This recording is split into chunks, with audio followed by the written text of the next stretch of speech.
for engine emissions for CNH Industrial. In this role, he supports activities in the areas of state and federal regulatory development, alternative fuel projects, and strategic emissions programs. So he's been involved in many environmental-related initiatives and negotiations with governments around the world.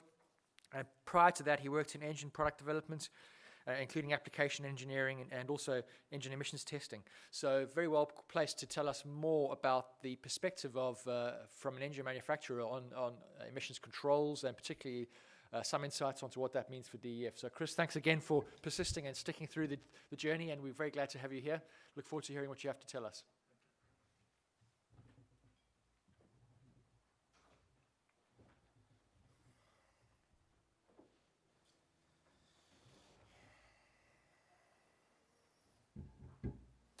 Okay, well, thanks. I had this great story to gain sympathy about my yeah, you stole my thunder, but yeah, I'm here. I'm very happy to be here. It's great to come out to the Phoenix area, of course. I live in Chicago. I think it's getting down in the 40s at night the last few nights, so although it was a little warm, I like the warm over the cold, so very good to be here. And what I'm going to really try to do is kind of segue off of the last presentation, which I think really was, talking about the market, framing the current market situation. I'm going to try to build on that and talk about some of the things that manufacturers are dealing with near term, long term, and hopefully from there you get a little bit insight about the trends of where we're going on some of the different areas like fuel and DEF and alternatives and new technologies that have been touched upon in the previous presentation.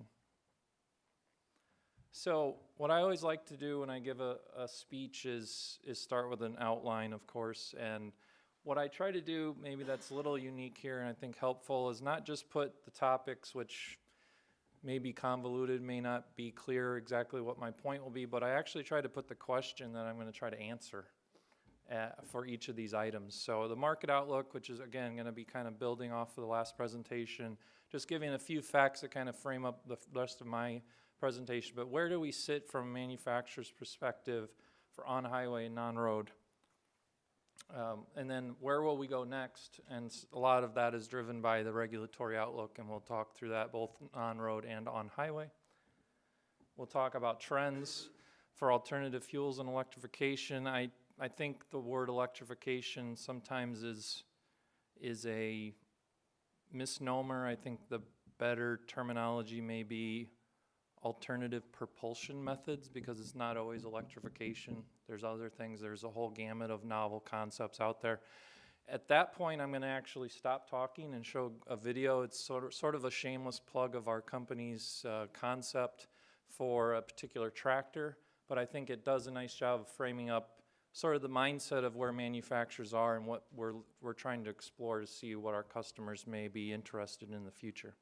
Lastly, we'll try to bring it all together and talk about the impacts and the future, and just trying to give a directional indication of where DEF and fuel and alternatives are going in the future with all these current, past, current, and future considerations. The other, building very much on the last presentation, so we have sort of similar information to start off here.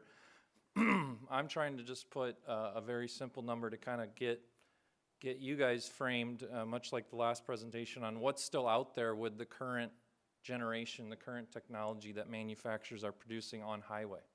So in the class 3 through 8, which was discussed in the last presentation, we're at that roughly 40% mark for the model year 2010 or newer, and as mentioned earlier, the EPA's regulations in that model year were the first to drive SCR technology, which obviously utilizes the DEF for controlling NOx emissions. This particular piece of information is more to sort of indicate that, yeah, there's still a lot of growth out there to get customers into new technology. The last presentation did a great job of framing up some of those obstacles. It's not just a methodical growth over time. There is also the used truck market. There is the regulatory impacts and pre-buy that could kind of come into play at certain points. So I just wanted to make sure that people understood that the market is not fully penetrated, and some of the reasons behind that have to do with many of the things discussed earlier, but from a manufacturer's perspective, we have, our customers are running commercial businesses, so they're going to do what's best for their business. And so, not many people are out there saying, I need lower emissions to feel good about my company's, sustainability. It's more, I need to have a truck that's reliable. I need to have a truck that has good fuel economy, and things like that. So this number to me is a little bit slow, and I think those are some of the factors we've seen. The rollout was a little bit challenging. We had some quality issues, and those things have now started to shore up. But long story short is we still have some way to go on getting full market penetration of the latest and greatest emissions technology. This does not factor in the greenhouse gas emissions. We're going to talk about that more in the future regulatory outlook. The other thing, that, and I think this is somewhat interesting, it's not necessarily for you to be able to read this, because I wouldn't put this up there if I expected you to read all the words. This is a chart of every state's Class 8 market penetration. And really I want to show you is the average, which is that yellow line, and how the states are kind of going along that. This builds upon the previous presentation's comment about the number of miles traveled by Class 8. So this gives an indication about the fuel burn and the miles traveled and where we are as a market, a U.S. market. And really you see that it's pretty similar, although there are some states that are high and some states are low.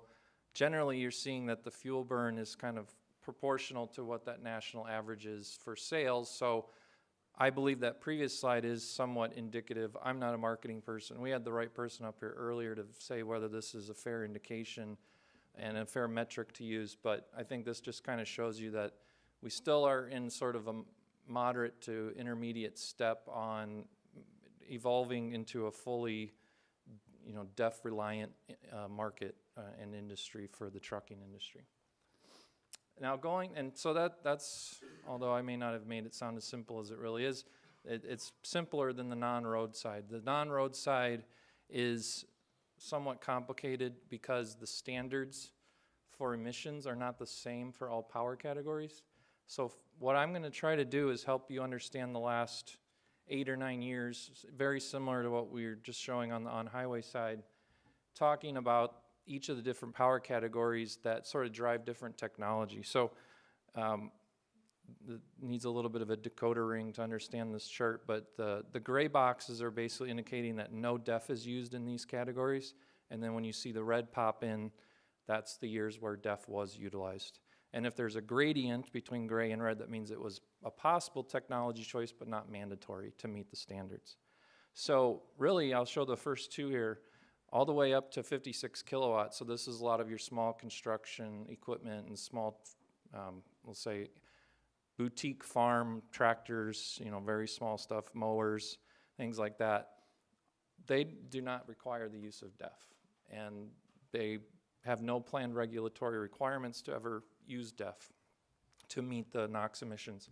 Essentially what these products do is they have Tier 4 equivalent standards for PM, but in reality their NOx emissions are at Tier 3 levels. So they do not require after treatment to control NOx. This may be a surprise to some of you, but this is the way the industry is set up for non-road. On the on-highway side, standard's the same regardless of the power of the engine. So you have the same technology on the engines regardless of those classes of vehicles.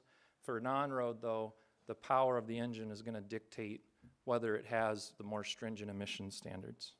Now when we finally get above 56 kilowatt, that's 75 horsepower, you're starting to see that we started to phase in Tier 4 in 2011. That's actually incorrect. I just realized I made a mistake. That 2011 box should be gray, not a big deal. The first year of Tier 4 interim was 2012, and showing the gradient there is manufacturers had the option to choose SCR as their solution, but not everyone chose SCR at that time. And then when you get to 2015, Tier 4 final kicked in this category, and then yes, DEF was mandatory. You have to meet Tier 4 final in this category on non-road, you need an SCR system, so DEF would be utilized. The reason I've striped those boxes for those last 4 years, or those first 4 years of Tier 4 final, is actually because manufacturers had provisions in the US to use previous tier engines at limited quantities. So you're really only going to see the full phase-in of Tier 4 final and essentially DEF compatibility in 2019 in this category. If we go to the next category, it's just shifted a year back. So started in 2011, and really you're starting to get the first full year of DEF usage in 2018. Above 560 is not a large population of machines, so you can see the numbers there. But in reality, the majority of the fuel burnt and population of high power vehicles is where, or the high power products in agricultural and construction are between 56 to 560 kilowatt. So I think that's part of the justification of why the lower engine, the smaller engines don't have as strict of standards.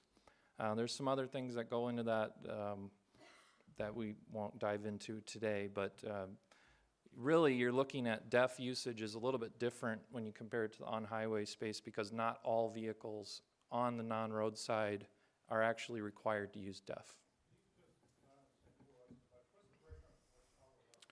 Sure. So 56 kilowatts is 75 horsepower, 130 is 175 horsepower, and 560 is 750 horsepower. Yep.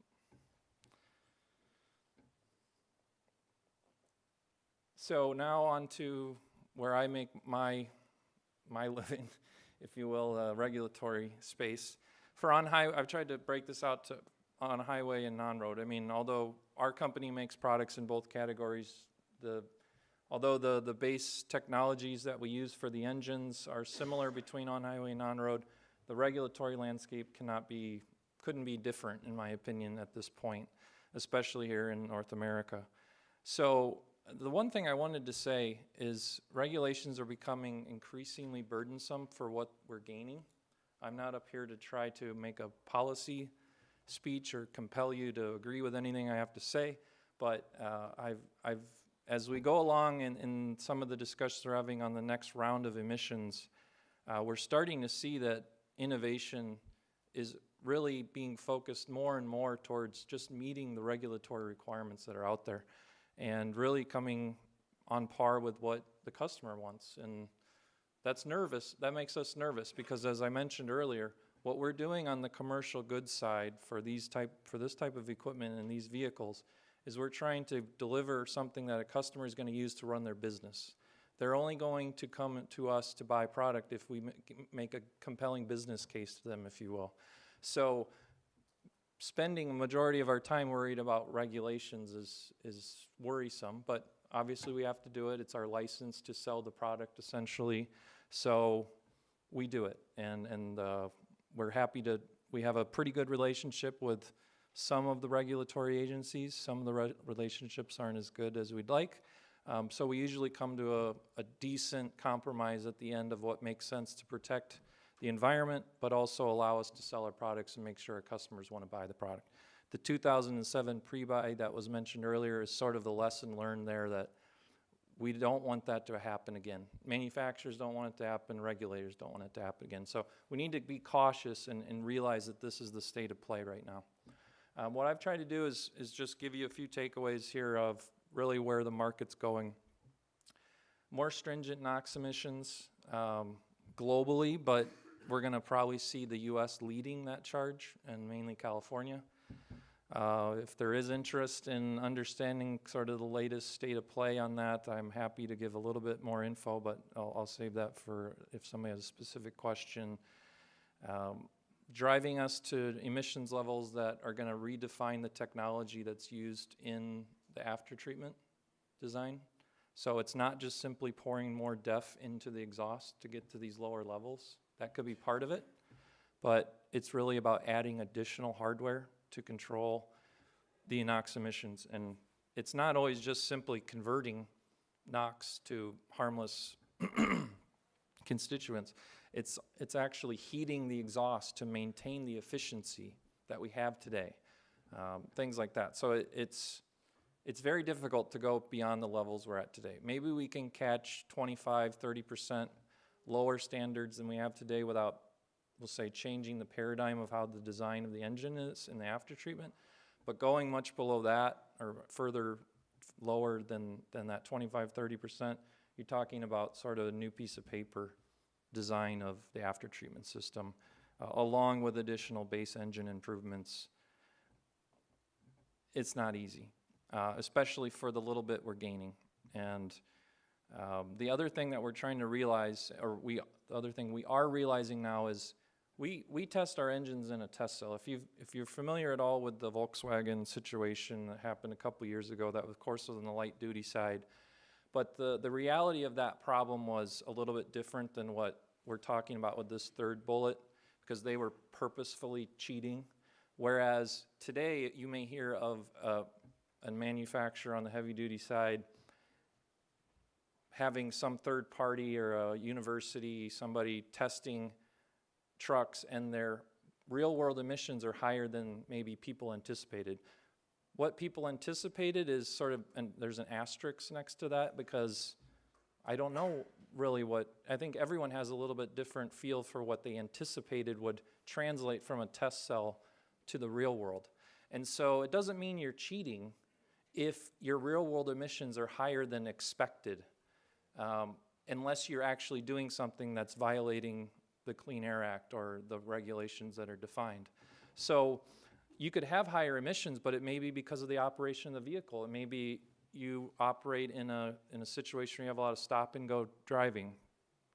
It may be that you have a defect, a failure of a component that's not allowing you to, meet the emissions, and obviously that could potentially drive higher emissions. So what we're trying to look at as an industry is how do we do two things. One is make sure we right-size the perception of what manufacturers are doing to meet the requirements. If the regulators, I don't want to get too much up on my soapbox here, but I will kind of make one comment. The real-world emissions that we see from our vehicles is really dependent on how well the test procedures in the lab are defined by the regulators, not because a manufacturer is purposely gaming the system to operate in the real world differently than it should to meet the requirements. So it's sort of a nuance, but I think it's important to realize that it doesn't mean that you're cheating just because the real world emissions may be higher than anticipated by an NGO or environmental group, a regulator, the state of California, the EPA, whomever. So I think this industry has a really good track record of trying to work with regulators to solve problems. And one of the things we want to do is try to improve that real world emissions performance. So we want to focus more in the future on in-use testing. So let's test the trucks while they're in use out in the field. Let's stop worrying so much about meeting a standard in a test cell, because that doesn't translate very well to the real world. So we have a lot of concepts for that. It's going to take about 10 years to get to. It's probably not of great importance here, but it's in great importance to me, and it's really a paradigm shift that we're looking to take as an industry. Get away from test cells as the method of compliance and look at balancing that out with more real-world emissions, which obviously is what we're all trying to get to. California is driving this one pretty hard right now, looking at longer durability requirements for emissions components. So the way it works today, basically manufacturers on the hook to provide a warranty for the first part of the life of the engine for all on-highway and non-road products. They want to drive that further. They want to really extend it like 2 or 3 times longer durability and warranty periods than we have today. So that's a big cost component for manufacturers. So that all of this, although it may not be terribly relevant to you guys in the sense of how does it affect DEF usage in the engines, but it does affect the cost of the product. So these are going to be relevant to the customer at the end of the day.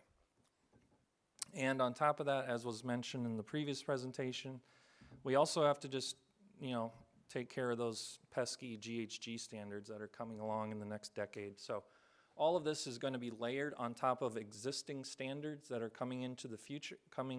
In the future, you saw 2021, 24, 27, 3 different steps for that. All the bullet points above that are things that they're actually looking to put in place in the middle of all of that 2021 to 27 timeframe. So it's daunting, and that's why I point you back to the first bullet point there, is it's really becoming a big part of what we're doing. It always has been, but now it's becoming even bigger. Now, if we switch to the non-road side, a lot less certainty. We're not sure what's going to happen. There could be nothing that happens. There could be something where we align with the most stringent standards that exist in the world, which now are being deployed in Europe. Non-road today, you can meet the standards in all those categories we talked about that have DEF, the 56 to 560 ranges. Those can be met with SCR, but also without a DPF. And regulators don't like that. They want diesel engines to have DPFs. So there's a new standard in Europe that's coming into play next year and the following year, where they will force everyone to have a DPF. The same standards essentially as what we have in the US, they just have another criteria that requires you to install a DPF in addition. So we could see something that aligns to that. Whether that happens in the US, the political landscape is skewed a little bit away from that being something that we can count on, but I won't say that that's a closed book. I do think it's possible. I think the perception that the current administration in the White House is completely against regulating industry is not necessarily 100% accurate. It's probably generally the right way to look at it, but it doesn't mean it's not going to happen. I think you could see something happening very soon on the on-highway side, and whether we see something come along with the non-road side is less certain and probably unlikely, but this would be the most likely step that industry would support, is an alignment with Europe.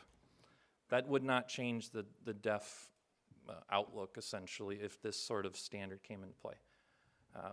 The in-use thing, really more for me to worry about than you, but very similar to what I talked about on the last slide. The real interesting thing for everyone in this room to consider is if NOx limits for engines, especially those below that 75 horsepower range, the 56 kilowatts, could be a step. And there's some research going on out there. CARB's interested in what's the potential. Really one of the limitations that we have in this area is the constraint of installing after treatment on small equipment like skid steer loaders, and even you think of mini excavators, sort of the product that I always think of. It's no problem when the excavator is of a certain size, but these excavators keep getting smaller and smaller for urban construction sites like digging up a sidewalk and things like that. To install a DPF and an SCR tank and DEF lines and all that sort of equipment is something that we've tried to stay away from. There's also the consideration of how much contribution to the overall emissions inventory is coming from this category of engines. There's also some regulatory hurdles that would need to be overcome in California. They're not allowed to regulate products below 175 kilowatt for non-road. So this would obviously fall into that. So the preemption in the Clean Air Act would not allow them to regulate it on their own. So they really would need EPA or come up with some very clever regulatory program, voluntary or otherwise, to sort of figure out something in this power range. So, but this is probably something that's more likely 10 years from now than 5 years from now. I think the diesel particulate filter step is probably in the next 5 years. And then NOx could be something that kind of comes as a second step after that. Maybe the takeaway for you guys is we're not done regulating engines. It's not even on the non-road side. I mean, it's if your job is to regulate, are you going to eventually just say we're done regulating? No, you're going to keep your job and you're going to keep going. But it keeps people like me in business at least. So We, again, have a pretty good relationship on the non-road side with regulators, and I think they understand some of the complexities we have. At the end of the day, though, we could be seeing stuff eventually that aligns us with Europe, and then if Europe looks at lower NOx standards in 2021, the EPA is run by a different administration in the White House 5 years from now. You could see, things ramp up on the non-road side. GHG, I'll touch briefly. Really hard to do for non-road. GHG for on-highway is driven, especially in the phase 2 standards that are going to come in starting in 21, really by vehicle improvements. There is an engine component to it, and you can set a CO2 standard, which basically would be the greenhouse gas contributor from a diesel engine. But there's no way to do aerodynamics on non-road. You can't put aerodynamic improvements into a tractor or combine. So we could set a CO2 standard for engines, and I think that's reasonable, but you're not going to see substantial improvements. The target for GHG phase 2 is 40% improvement in greenhouse gas, or reduction in greenhouse gas. 20% of that comes from the engine, the rest is vehicle-based. New, more efficient transmissions, low rolling resistance tires, aerodynamics, all sorts of stuff. On highway or non-road, translate that over to non-road, barely any of it's applicable. So you're looking at not gaining a whole lot on GHG from non-road. Unless you want to start eliminating combustion engines, that's a whole nother story.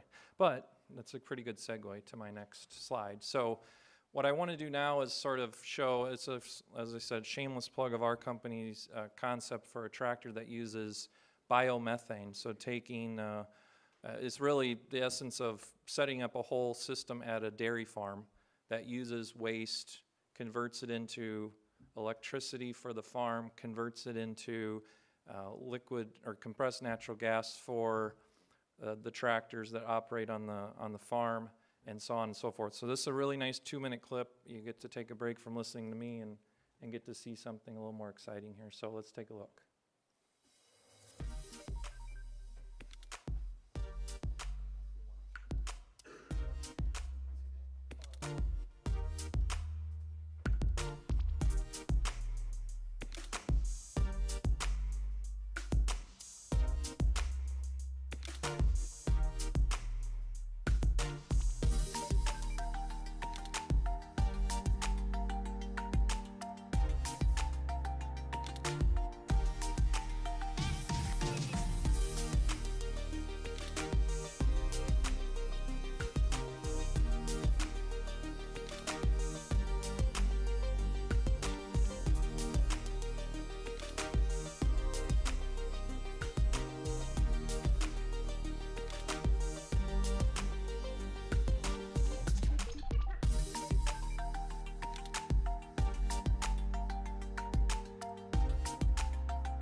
So I remember the first time I saw this video, and I actually was impressed with my company's ability to put together something that I never thought we could do something that professional looking. So that was good.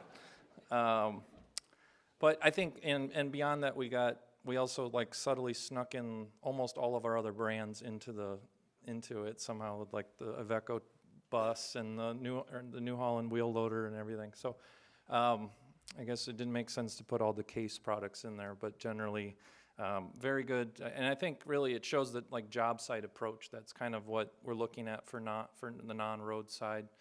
For vehicles and on a highway, obviously you're looking at sort of a narrow scope of applications, and you're able to kind of focus on things like aerodynamics and really driving fuel efficiency is sort of your contributor towards sustainability and lower greenhouse gas and things like that.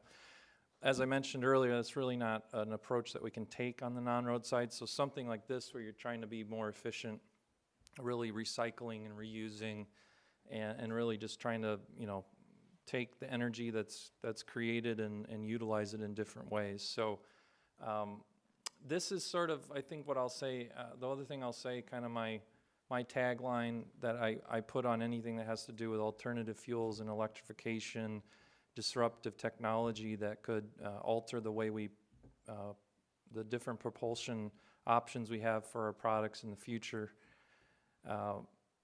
Novel concepts are in abundance right now. Whether or not they are of interest to the market is yet to be seen. I think there's a lot of political clout behind some of these technologies, and I'm not sure that that's fair. But it is what it is, so we have to deal with that. But I think we all have to be cautious about picking winners and losers. And I do think that the diesel engine is still going to be around for a long time.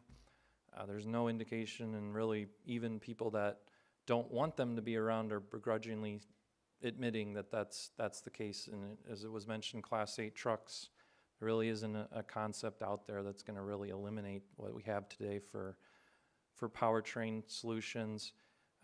Things like this are going to come in, but they're really going to be niche. As I mentioned before, this is a dairy farm application. This isn't going to work on a crop farm where you're running high horsepower tractors. We don't even offer this concept on high horsepower tractors. It's really for something that's going to be working in sort of the middle range power level. So it's yet to be determined, and the comment about the evolution and the revolution and all that, the last is a very good thing also to keep in mind. And just kind of trying to sum up and bringing this back to sort of your purview. Hopefully this has been informative and probably a little bit out on the fringes of what your really core concerns are, but let's try to bring it back to sort of some really simple things and what are the indicators directionally where we're headed. So where's diesel headed? Where are we headed with alternative fuels? Where are we headed with DEF? So I hope that the point here is to be directionally accurate, but not terribly precise. So I haven't tried to quantify this in any way, and just try to show where I think we're trending. So with diesel fuel usage, I think we're going to be going down a little bit, but that's really just because fuel efficiency is increasing. I mean, our customers want it regardless of regulations. So as I said, there's no greenhouse gas regulation, no CO2 standard, no fuel economy standard for non-road products, but there's sort of a battle between manufacturers about who can deliver the best fuel economy, especially when you're looking at large operations like mining, job sites, large farms. The fuel is a big component. So if we can be, even over our previous generation product, if we can show 5% improvement, 3% improvement, obviously if we can beat our competitors, that's great. So you're going to continue to see that. Also, the GHG standards are going to continue to drive fuel consumption down. Even though the engine itself may not be much more efficient, as I said, the vehicle improvements on the on-highway side are going to drive lower fuel usage. Alternative fuels really have nowhere to go but up. 10 years ago, the big push was for biodiesel, and everyone thought it would be a revolution, but it's really been an evolution. It's really just been a small component, and it's been steadily increasing. Ethanol is sort of the same thing, even though that's got a longer history. So alternative fuels and hopefully things like our methane concept can take off and work in niche markets. and you'll see some growth there, but really has nowhere to go but up. I don't think it's going to displace diesel fuel. You're still going to see a majority of fuels blended with the conventional petroleum for the long term. But again, the GHG standards are also going to somewhat drive the, it's probably better to say lower emission standards may drive people away from diesel because the cost of designing the engine could be higher. But there's also state mandates for low carbon fuels like we have in California. They're looking to basically have at least 20% of all of the diesel fuel in their market in 2030 be biodiesel. So right now it's just kind of, it's there, but it's not really a huge impact. So you're going to continue to see that. Other states, Minnesota's now got a summer mandate for 20% biodiesel, and other states have incentives and things out there. So you're gonna continue to see trends upward on that, but I think there's a ceiling to how far alternative fuels can go. DEF, I think DEF goes up in my humble opinion, mainly because of that market penetration that we talked about is not really robust at this point. So maybe not more products designing and incorporating DEF unless we get some of those smaller non-road engines to start have more stringent regulations that would drive SCR. But really it's about the market penetration. But if we do get those lower NOx emissions on non-road, and let's see how the CARB low NOx, and if that's going to be at a level so low that it redefines how we develop after treatment, or if it'll be a more moderate decrease where increased dosage of DEF will be the solution for part of that. So I don't want to oversimplify things, but I also want to keep things simple enough to where we can talk about them in a general way without worrying about all the nuances that go into it. Because to be fair, I should probably put an asterisk next to all of these, because there's always, what I always say with my job is I can give you the answer, but there's almost always an exception. So you never can really, emissions are terrible. There's always something out there that's like a little bit different from one country to the next, or from one power range to the next, and things like that. So there's probably an asterisk next to all this, but I think this gives you a general idea. The one other thing I did not address in this, and I'll just make one comment, when I say non-road mobile machinery, I truly mean the construction, agricultural, and industrial equipment.